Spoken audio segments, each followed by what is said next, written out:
भैया बाबू हमार नाम चंचला बा। बहुत धन हो बहुत दौलत हो, अगर पति के न सुख मिले तो इसे आग लगे घर बच जाए। सही हो पति हमार पति केवल पढ़ाई लिखाई के चक्कर में पड़े हमेशा परेशान है। कब हम उनसे बात करे कोशिश करी थी तो हमार जेठान हमारे पर खौआ के चढ़ बैठी। कहा पढ़े नहीं लिखाई देते, कहाँ का परेशान करे थे। अरे नौकरी पा गई तो भाग चमक जाई। आखिर नौकरी भाग से मिलती बात तो सही बात, लेकिन नौकरी के साथ साथ पढ़ाई के साथ साथ मेहराबियों के प्यार दुलार चाहता। आखिर बतावा जब हमार मनई हमसे बात न करी हमसे बोली न तो लड़का कैसे हो? हाँ ये लड़का हो अब जरूरी बा, काटे में नमक वो छिड़ के चाहता।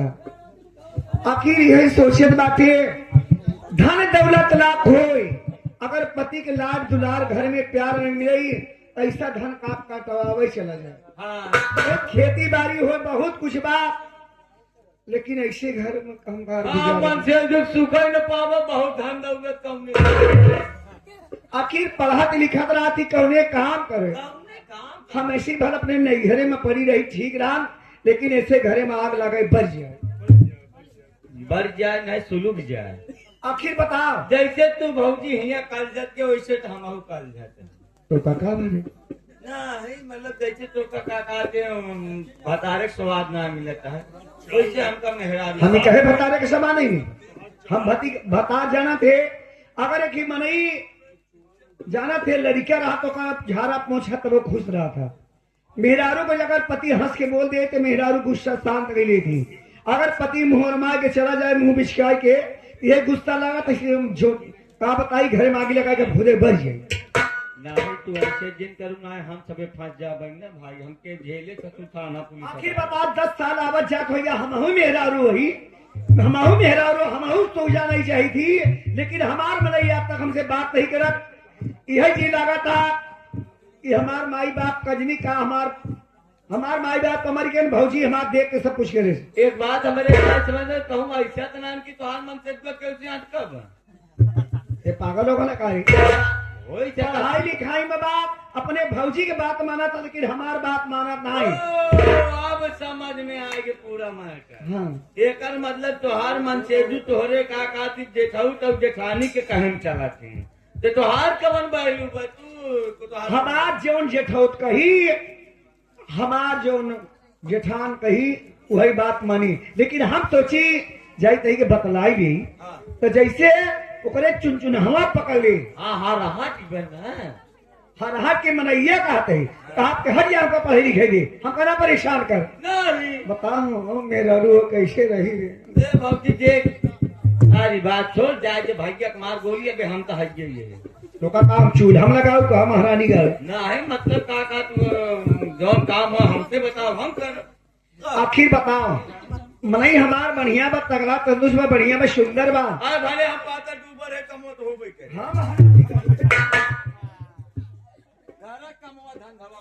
सुन पहले हम ये सोचत बाटे अगर हमार अपने भौजी से बुलवाई नहीं, भौजी से पूछी भौजी का करिए घरे में बताओ।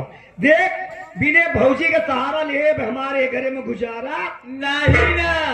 और एक बात तो करना पता है भौजी, अब हम बता देते खुशखबरी वाली बात। अब भौजी के तो वही बताए सब। अच्छा भौजी का आवाज भौजी से मिले भौजी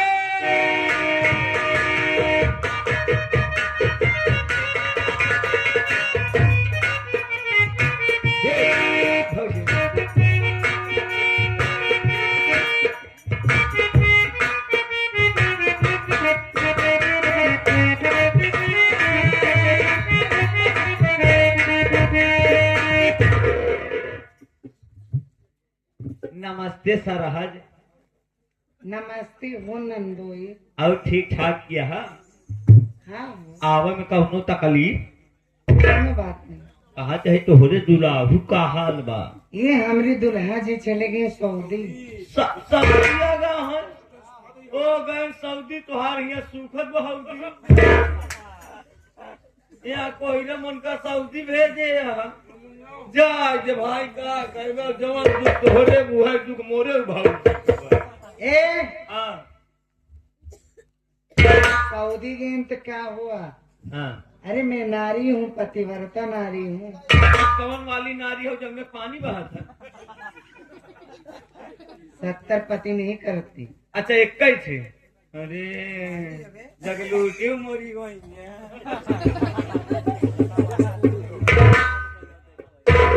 ए देखिए मेरा नाम ऐसा ही, मैं मटियारा गांव की रहने वाली हूँ।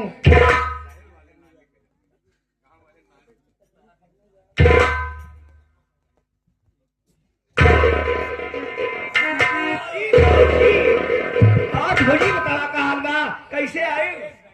ठीक है दीदी अपना बताओ। अरे सब सोने से फुर्सत पाओ तब तो भाभी मैंने आपसे पूछने क्या करे भतार का है हुआ सऊदी कमाती है बेचारी आखिर बता भाभी तू तो अपने भतारे के सुपा थे पैसा कौड़ी भेजत है एक घड़ी में हमका तना तकलीफ बा कैसे रही? क्या भावा दीदी मार चिल्लाए पड़ी। आखिर बतावा हमार मनई हमसे बात नहीं करत कैसे रही? आखिर बतावा कोनो कुछ खबरी बात कैसे हम पड़ी रहा वैसे? कहाँ है? मैंने तुमसे कहा कि हमारे आदमी मुझसे बात नहीं करते हैं। ये दीदी उनको कोनो उपाय सोचतू न क्या? बहुत दिमाग का है दीदी।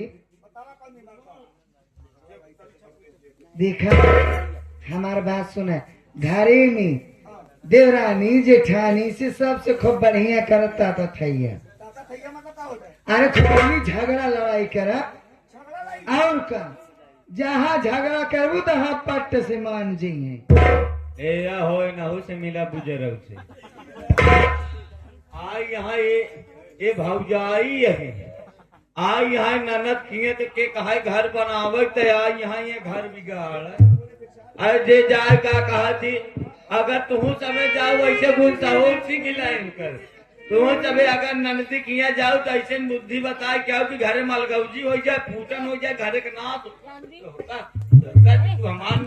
दीदी जानती है अगर तुम्हारे घरे में अगर वो एक बात करें तो 4 बात करें, ज्यादा बोला झोटी झोटा उबल कैला उधार चप्पल धै दे मोहन के तब का मनी है ना सीधे न बने। तोहार कहाई के मतलब भौजी अगर हमार देवरान एक बात बोले तो हम 4 बात बोली, अगर हमार ननद एक बात बोले तो हम 4 बात बोली, अगर हमार जेठौ 2 बात बोले तो कुछ 1000 गाली दी। जब हमने जेठौते को गाली दे तो हमार जेठौ तो हमारे भाई हमारे भतारे का मजबूर कर बोले बनी। ये बात सही करो दीदी।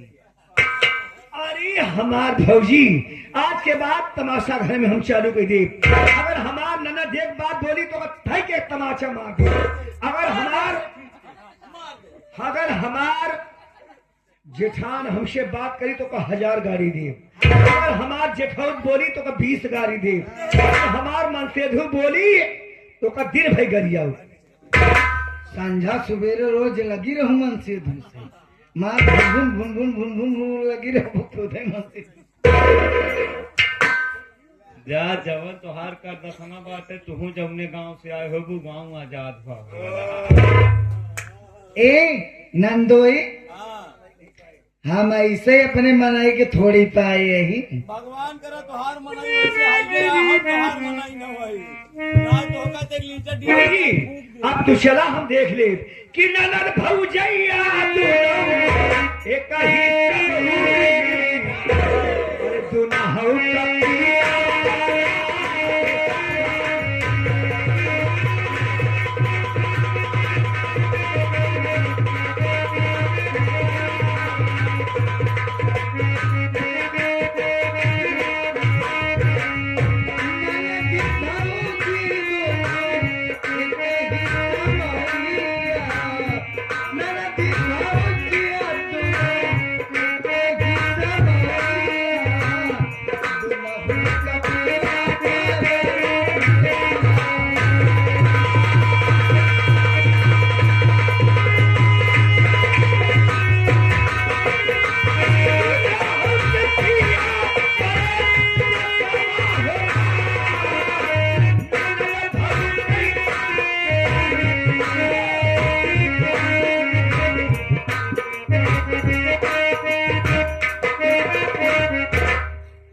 दीदी तो हो क्या मालूम है नहीं है? अरे नंदोई नौकरी पाई गई। नौकरी पाई गई हमका नहीं पता बा। तू एक माने तू बैठी रहबू। अरे वो पुलिस से हो गया है। ये बात तो का भाई पता है, बात सही है कि भौजी हमरे लगे भैया फोन करे रहे पुलिस का नौकरी पाई गया। अब अगर हमार कहा माना तो भौजी के बताए के हिसाब से तोका अगर पैसा अगर बचावे के बा, अगर तोका गहना होना पहने के बा, गहना बनवावे के बा, अगर तोका अपन अलग से कुछ चेते के बाद एक चीज जान ले, भैया से बातचीत कई के भैया से कैला अलगौजी कई के जब दुई परानी हो जाबू तो दोनों परानी चाहे जवन बनावा चाहे जवन खा। ये शिवेदार पहले सुना हमार भौजी कहे कि हमार मनई नौकरी पाई के बाद कहो नाते रिश्तेदारी लोग जान जाए मेहरानू न जाने। एक मतलब हमार देवरान हमसे कपट, एक मतलब हमार जिठौत हमसे कपट करत बा, हमार भतार हमसे कपट करता। लेकिन हे भौजी तू जा घरे, आज के बाद अपने अंगुली पर नचाओ पूरे परिवार। अगर दीदी ना नचाबू ना तो काम आगे ना हुई, तो उसे ढेर चीज छिपावत हूँ। मतलब भौजी से प्यार दुलार करत है, हमसे कपट करत है। एक मतलब हमार दौरान हमारे के मतलब हमने मनई के चक्कर में रहा था। तू जा, हम देख लेगा, जा तू।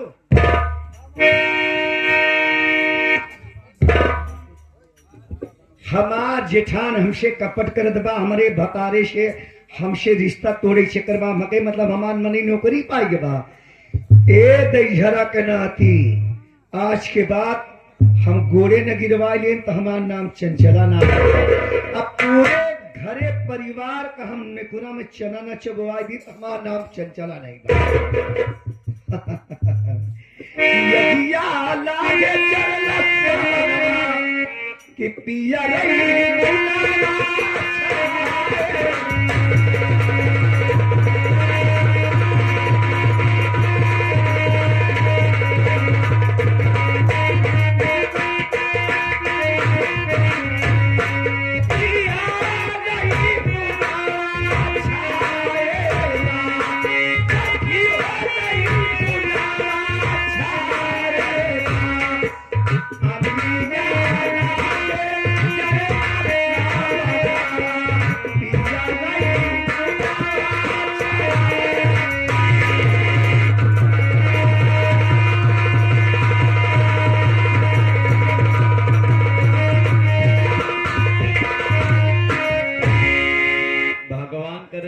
मेहरारू मिले लायकदार मिले, लेकिन इनकी चक्की नहीं मेहरारू न मिले, न जेकर घर भाग बना रहे वो को घर पूरा घर फोरन कराई दे।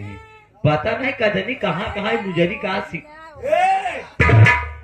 मैंने ढूंढते घर में चली आई, हमारी ननद नहीं मिली, हरामखोर। कहाँ मिले? कहाँ गई बारे? मैंने घर में ढूंढी नहीं है, कहाँ गई बा? हो भाई करे तो ले हुए मोबाइल नान के लिए देश के ढिंगरस बतलात हुए। ढिंगरा से बतलाई नहीं पाई। आज के बाद ओकर पढ़ाई बंद के चूल्हा बर्तन करो, आने दो। बंद करा।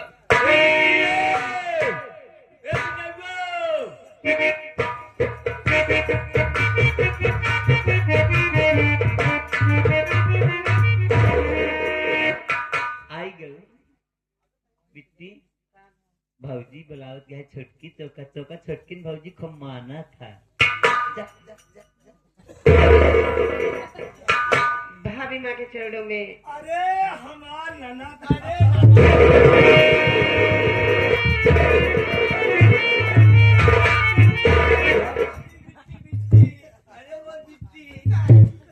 जैसे हमके भौजी दुलरा जैसे हम दुलरा ले। भाभी का इतना खुशी है यार। तो पता ही नहीं। चंचला तुम्हारे घर का किस्मत का ताला खुल गया।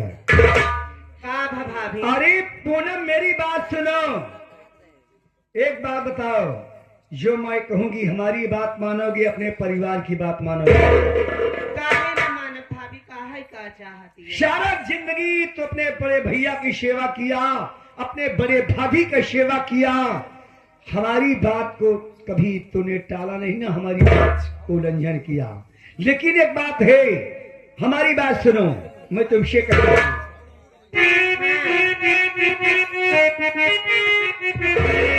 बड़के भैया करी क्या?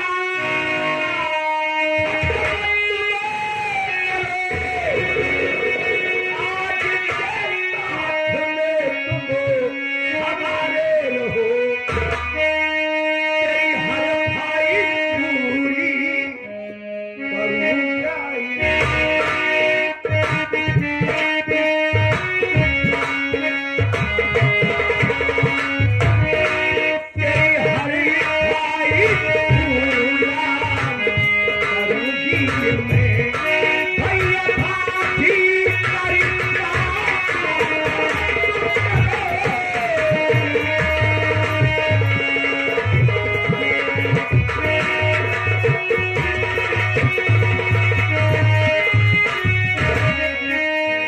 वो नाम अपने बड़के भैया अपने भाभी का रिश्ता खत्म करके हमारी साथ रहोगी, तुम्हारी हर ख्वाहिश पढ़ाई लिखाई का मैं पूरी करूंगी। और एक बात सुन लो, जो मर्जी चाहे कपड़ा अपनी मर्जी से ले सकते हो, लेकिन तुम्हें पता होना चाहिए तुम्हारे भैया पुलिस वाले हो गए, अरे हमारे पतिदेव पुलिस वाले हो गए, सैया भय कोतवाल अब ढेर कर भैया नौकरी पाई गए हैं, ये तो अच्छी बात है, लेकिन ये भूल गई बात कि बड़का ही भैया के बदौलत छोटका भैया नौकरी पाए हैं, और दूसरे से पैसा उधार ले ले तो नौकरी दिया है। आज नौकरी पाई गए तो कहत गया बड़का भैया का साथ अलग हो जाई, हम तोहरे साथ हो जाई। मैं समझ गई, कीचड़ में रहने वाला इंसान कीचड़ में ही रहते, कीचड़ में रहने वाला इंसान कीचड़ में रहेगा। अरे शोर, तेरे भाई घछोला है, खेती बाड़ी करता है, तेरा भाई आलू बोता है, खेती करता है, हमारा पति पुलिस वाला है, अगर हमारी ताकत होगी ये कपड़े लत्ते शौक श्रृंगार मैं कराऊंगी। हमका तो हार कुछ न चाहिए, हमारे बड़का भैया के जौन जुहाई वही हम पहला बोला, ठीक है, हम तोहरे साथे न रह पाऊ। इसका मतलब तुम्हारी बात नहीं मानेगी? न मानब। हरामखोर नलायक ननद। ए पूनमवा, अपने भाई का भौजाई का रिश्ता तू नहीं खत्म करेगी तो तेरा विवाह अच्छे घर में नहीं होगा, ना तू पढ़ाई लिखाई कर पाएगी। मेरी बात मान मेरे पुलिस वाले, हमारे पति है, तेरी हर ख्वाहिश मैं पूरी करूंगी, एक अच्छा दूल्हा ढूंढ कर तेरी शादी मैं करा दूंगी, अच्छे खानदान में जाएगी, और नहीं जिंदगी तक इसी नरक में पूरा जीवन। दुनिया में भौजाई देखे है, लेकिन तोहरे जैसे हर जाई भौजाई नहीं।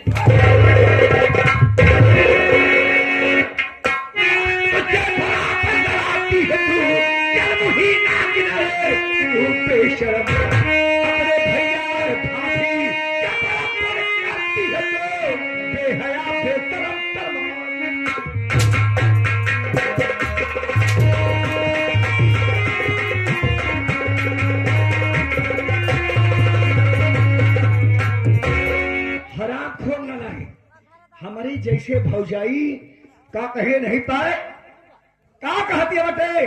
अब चिल्लायू ना, नहीं तो हार जुबान खींच के तोहरे हाथ में धई, ठीक है? अब हद से ज्यादा आगे ना बढ़ी, हमारे भाई का अलग करबू तो ठिकाई ना। तेरा भाई मेरे पति के लिए क्या किया है? तेरा भाई बड़ा वाला ऐसे किसान धुरिया माटी में रहेगा, अगर अपने बड़की भौजी के संग तोहरे तहा गुलाब दे छलकता है यार, हमारे भैया के माटी है, जब तक रुपीवा है तब तक उड़ ले आसमान में, जब रुपीवा खत्म हो जाए तोहारा गोड़वा जमीन यहीं पे रहे। हाँ। हमारे पति जब तक जिएंगे तब तक मुझे पैसा आएगा, तब तक पैसा वाली रहूंगी।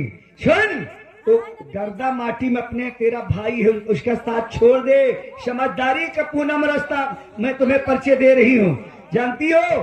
अरे क्यों उसके साथ में परी हो? तोहार साथ छोड़ देव, लेकिन हमने बड़का भैया बड़की भाभी के साथ न छोड़ब न छोड़ब।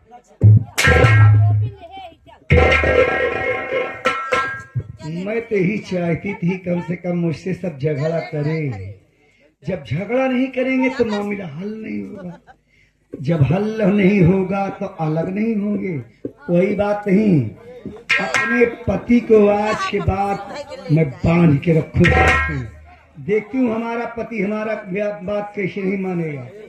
मैं जा रही हूँ अपने पति को आज के बाद एक एक पल पे श्रृंगार भी करूंगी। छुट्टी लेके आज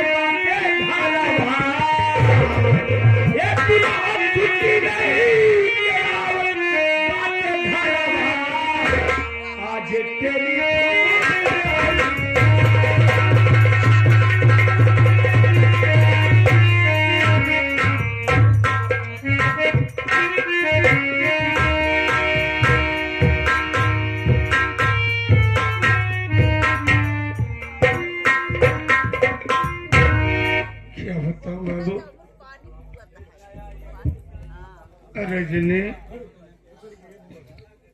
क्या बात?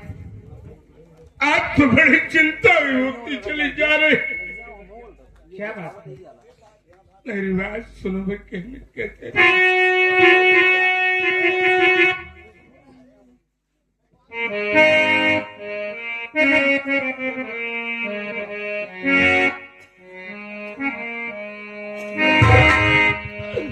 अरे हुए 2 महीने पर बीजन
इंतजार करिए, अभी हमारे विजय तनख्वाह नहीं होगी, इसलिए वह नहीं, शायद विजय आता होगा। चलो अच्छी बात है। अब एक इंतजार किया जाए। ठीक है भाई, जाइए।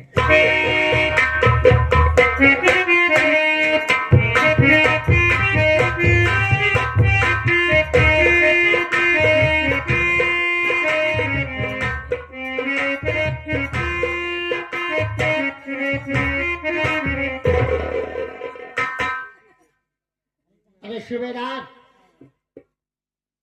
सूबेदार, जा यार, मैं दिमाग कोई से टेंशन में है। अरे बाहर तो आ। यही ना आवत हुए बिना काम। अरे सूबेदार बाहर तो आ।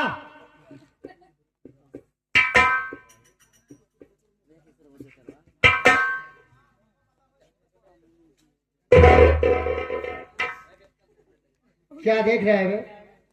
यही देखा था यार भैया, तू तो पुलिस वाले बन गए। उसे पुलिस वाले कहते हैं। हाँ पुलिस वाले। यार भैया हाँ, नौकरी लग गई। हाँ सूबेदार, चला बड़ी, आज बड़े भैया की मेहनत रंग लाई है। चला बड़ी अच्छी बात क्या है, कम से कम भैया पैसा ना जाए तो ना गुआ, तो हर मेहनत उनका पैसा रंग लाएगी। हाँ मन्ना, सबसे पहले चल बड़े भैया और भाभी के पास चलेंगे।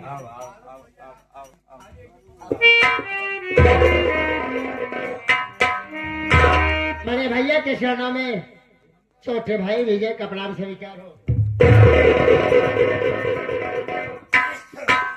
वाह रे मुन्ना विजय, आज तो तुझे देखकर मैं बड़ा खुशहाल हूँ कि कम से कम तेरे तन पर एक हाथ की वर्दी तो मिल गई। भैया, मैं भाभी से पहले मुलाकात कर लूं। भाभी माँ के शरणों में छोटे देवर विजय का प्रणाम स्वीकार हो।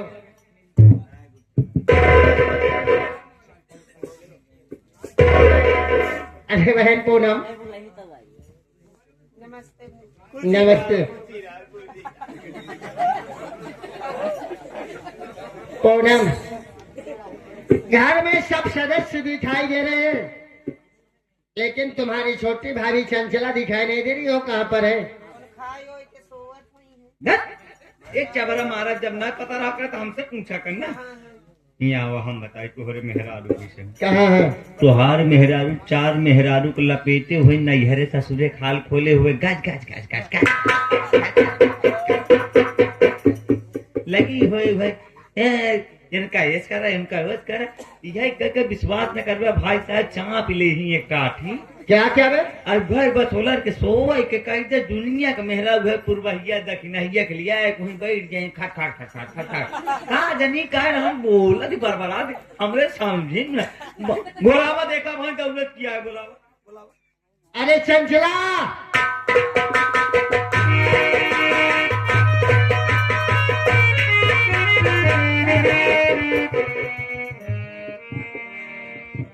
अरे प्राणनाथ, अरे तो इन आज जब फूहर बाटे वर्दी देखा तो कौन सपना करे। चंचला, ये सपने की बात नहीं है, हकीकत है। आज देखकर मुझे खुशी हुई। मन में जो सपना मैंने सजा के रखी थी, आज भगवान भोलेनाथ सुन लिए। आज तोहरे तन को वर्दी देखकर बहुत कोई बातें। चंचला, इधर खड़ी रहो। बड़े भैया, ये आपके लिए कपड़े हैं।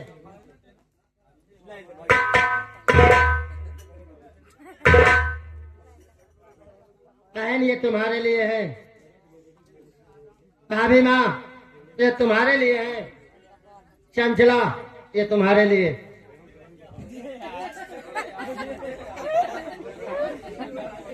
सूबेदार, एक बात ही बतावा, क्या बात है? तो हमसे कौन लड़ाई झगड़ा बा, नहीं यार, बात विवाद बा?